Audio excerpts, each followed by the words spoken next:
Hey everyone, welcome back to That's Not Bad. Great to have you here. Thank you for all the support, guys. Lovely to have all the messages come through. Really appreciate it from different parts of the world as well, which I just think is so cool. I've got a request here that's come through from Andrew, who lives in Aberdeen. So that's way up the top of Scotland in the Highlands, like way north. So thank you, mate. I hope it's not too cold for you there, because it'll be the middle of winter, no doubt, and you'll be freezing your ring off. To be fair, I wish I was in Aberdeen the last few days, because it's been stinking hot in Wellington, and I'm not a hot weather guy. I'm more a 18 degrees Celsius sort of guy, to be fair. So, yeah. Anyway, first world problems, complaining about how hot it is. But today we've got Mickey Flanagan. We're going to do a reaction to Mickey Flanagan. I do know Mickey Flanagan. I've seen a bit of his material in the past, so not a complete unknown. And for me, obviously, his voice stands out. You know, he's a funny guy, but gee, he's got quite a unique voice, and for me, having that unique voice certainly lends a lot to the delivery. So yeah, this should be good. I'm looking forward to getting into this one. So Mickey Flanagan goes all middle class. Let's see what he's got. So, let's jump to the present. Right, okay. 3 major sellout UK tours, platinum selling DVDs. Right, I'm fucking loaded, alright? Absolutely caked up beyond belief. It's shocking. Caked Now, up. I'm fine with it. It's fantastic. It's fantastic. The management are a little bit spooked. They worry about these things, the management. They called me in. They said, Mick, look, you're from the people, you're of the people, you're one of the people. But if they find out how much money you've got, they could go right on the turn. I said, look, don't worry. I'll talk to them about it. Then they really started panicking.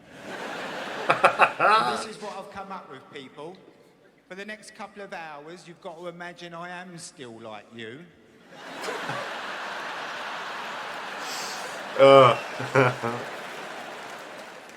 But with money. We'll get along fine. I ain't got to keep bullshitting ya. Saying things like, I was on the train the other day. I wasn't on the train the other day. I'm in the back of a Mercedes-Benz. Tinted windows, champagne on ice. Anyway, the EastEnders changed. So I'm in Tesco's. I'm watching stuff unfold. Saw this woman talking to her children. She said, Hector, Unity, what pasta do you want for your evening meal? The kids are on it like a shot. Telly, mother. With the carbonara sauce. She said, good choice, children. Very good choice. Positive reinforcement is called. I know that now. I drifted back to when I was a little boy, me having the same conversation with my mother. No, you can't have alphabet spaghetti again.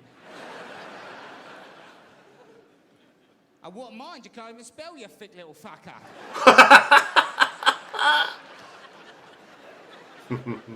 As you can imagine, I stay in nice hotels. Ooh, proper, what they call over-service. They follow you around. I have to say to them, will you fuck off? Well, I eat these sausages. Bit harsh, but you know that, they drive you mad. Anyway, nah, I may be a bit of a cockney Herbert, but I've got a wife. She's a proper person. She's got proper friends, and they come round for the evening. We sit around, we dip bread in oil. Got to treat yourself, ain't ya? When did that happen? When did the oil become a treat? Used to be for the chips. Fried egg sandwich. Oh, son, it's on the table. Bit of docker. Proper oil. You can't be putting Fries Crisp and Dry out or Mazzola. It's got to be extra virgin. It's got to be oil that ain't been fucked. So, I'm rehearsed, I'm ready. Go downstairs. It's cold. I'm walking around the island. This is not really big enough, to be honest with you, but I'll have to do for now, right? I'm walking around the island, The dog's following me. The dog thinks it's his walk. Let's just say we got off to a bit of a shaky start.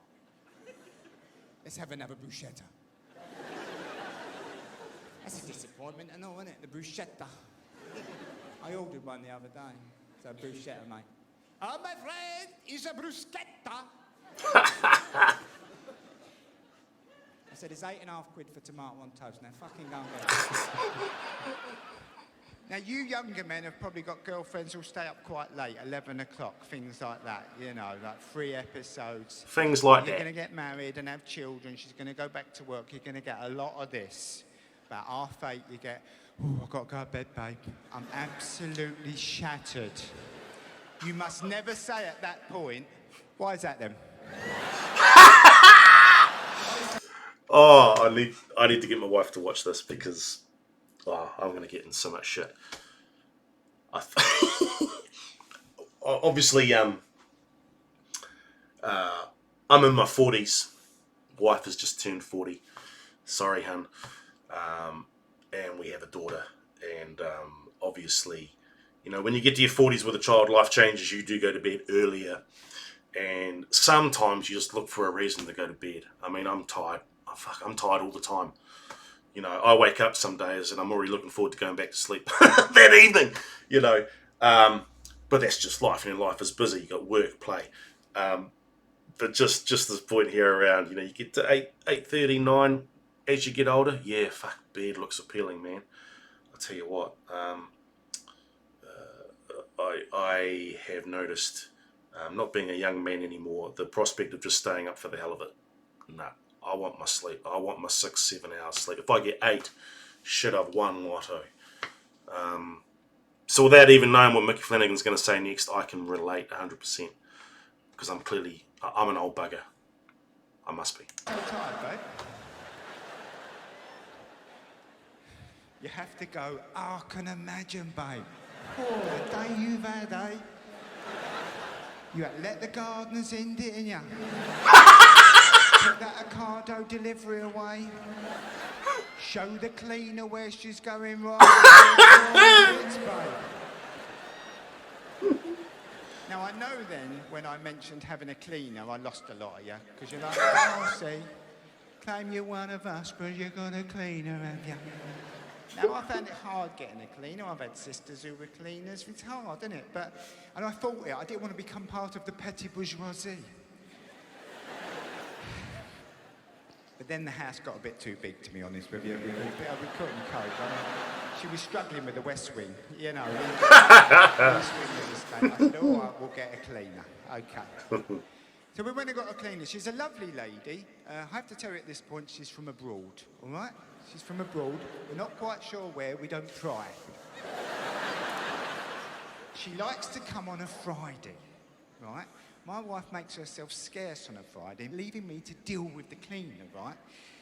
Every Friday I get this. Okay, so she comes in, I make her a nice cup of coffee, and I go back in the kitchen on the laptop. She likes to start upstairs.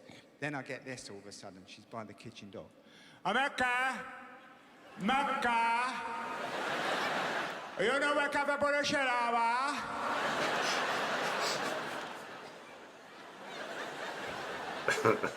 I've got one shot at this before I'm going to start to sound like a racist because I keep saying, what, sorry, what? I turn to her and go, work up a bottle of shell bar. She says, yes. Then I have to pretend I'm thinking about it. Work up a bottle of shell bar, work up a bottle of shell bar. Work up a bottle of shell bar, work up a bottle of shell bar, work up a bottle of shell bar. Wakafapo ahilaba. Wakafapo ahilaba. Wakafapo ahilaba.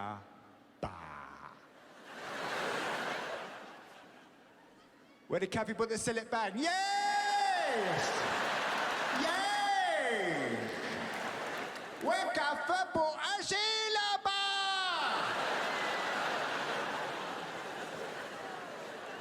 So it's in the bathroom cabinet, top right hand side. Child was created. He's a lovely little boy. And to give him a future, we went and bought a house in a nice area. Ooh. Now, you know what a nice area is. You know if you live in a nice area, because you have a few delicatessens. These places have no relationship to reality whatsoever. They make the prices up in the morning. Sebastian, I've got 4 artichokes over here. Any ideas? Are they organic? Yes. 30 pounds. 30 pounds. My wife goes in them. She came home the other day with a loaf of bread for £5. She put it down. She said, I bought that loaf of bread, it was £5. I said, oh, we're paying £5 for a loaf now, are we? She said, oh, you don't understand what it's got in it. I said, it better be a £2 coin.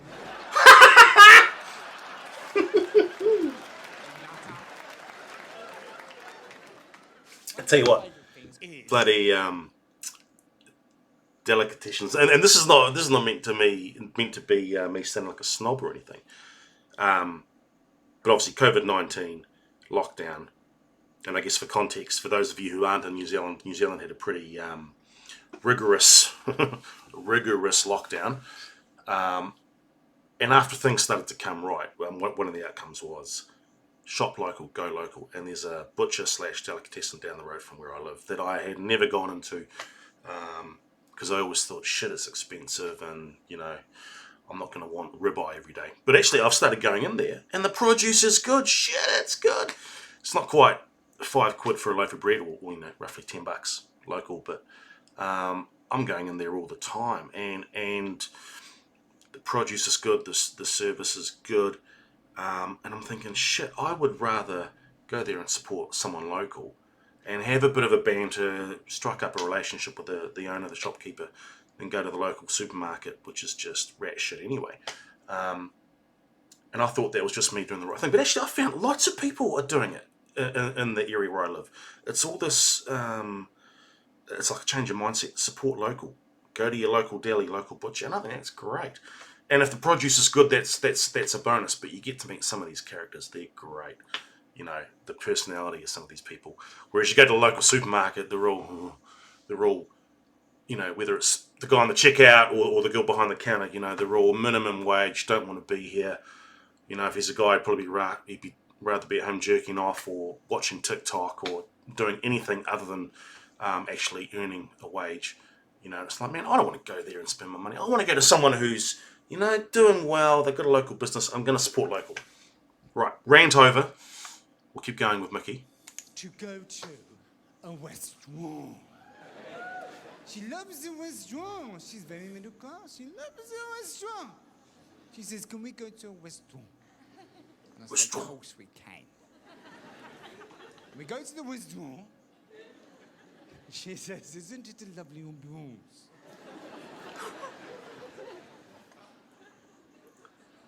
I say to her, I don't know what the fuck you're talking about. Ambience? I've worked out what an ambience is. Ambience. It's a night out without poor people. It's the people with a few quid saying, can we just have one night without the poor people turning up?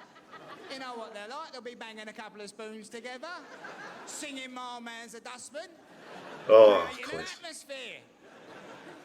You know they love an atmosphere. Russ Abbott said it. A night out with poor people. It's great. I enjoy the ambience, but it's somewhat spoiled for me. I've noticed there's no tomato sauce on the table. My wife looked at me. She said, you're going to ask for tomato sauce, aren't you? I said, of course I am. I'm having the risotto. Tomato sauce. I went out with a chick. Shit. I would have been 17, so it's one of my first girlfriends, and we went to a French restaurant that I paid for. I had to save for 2 weeks to go, and we ordered some French shit. Oh, I think one of the entrees was like some fried potato thing. It was like chips, but it wasn't chips. It was pomme de frites or something. I don't know. My French is terrible. Only 2 years. And the guy brought it out, and she asked this French waiter, "Can I have some tomato?" She said Waddies. Waddies is one of the brands here. "Can I have some Waddies tomato sauce?" And this guy looked at her like,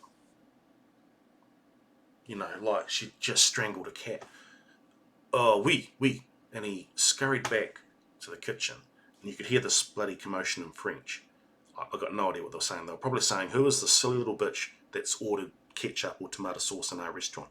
But to their credit, they came out with a little saucer of tomato sauce, and I'll always remember the fact that they didn't tell it an F off. Maybe the approach customer's always right. And she got her tomato sauce, and she got her bloody chips, dipped it in, and then we had frogs' legs and mushrooms or quail. I can't remember. It was so long ago. But the tomato sauce in the French restaurant, man, that is cringe factor 9 as far as I'm concerned. I'd never do it. Can't eat risotto without red sauce. It's too dry. It's dangerous. It's a health and safety issue. You've got to zhuzh it up, as Jamie says. Zhuzh it up. A bit of red sauce. So I said to the waitress, "Excuse me, have you got any ketchup in the building?" She looked at me like I'm the biggest pleb who's ever walked in that restaurant. She walked off. She came back with what she'd rustled up. Pot about that big, 2 chipfuls of tomatoes. Oh my God, yeah. She tried to put it down and walk away like she's doing a drug deal. Probably thought, wanker. I said, "Oh, don't rush off, love. Don't go anywhere." And I took a sip of it. And I looked her in the eye. I said, "Yes, I'll have a bottle, please." Were you out or were you out? Mickey Flanagan. Well, he's I think I like Mickey Flanagan. Would I watch him again? I don't know. Maybe not. I mean, look, he's funny. I think what it is actually, I think his style of humour is perhaps not the sort of style that I'll be immediately drawn to. But I do get him. I think he's quite clever. But maybe it's the style. Would I watch him again? Maybe not. I probably wouldn't put him on my follow-up list. But look, I think it's worthwhile having had a look at. And like I say, Andrew, mate, thank you for the heads up on that one. Great to have your message, and thank you for the recommendation. Like I say, I love the recommendations. Otherwise, I'm just going to trawl through and find stuff. So I'd much rather it comes from people out there. So thank you for that. Yeah, interesting character, and I love his voice as well. He's interesting dude. So the guys, thank you for hanging in there. Thank you for the likes and subscribes. Hope you appreciate everything, and I appreciate you guys as well. So yeah, fantastic. Enjoy the rest of your day. Take care. Stay safe out there. See you guys.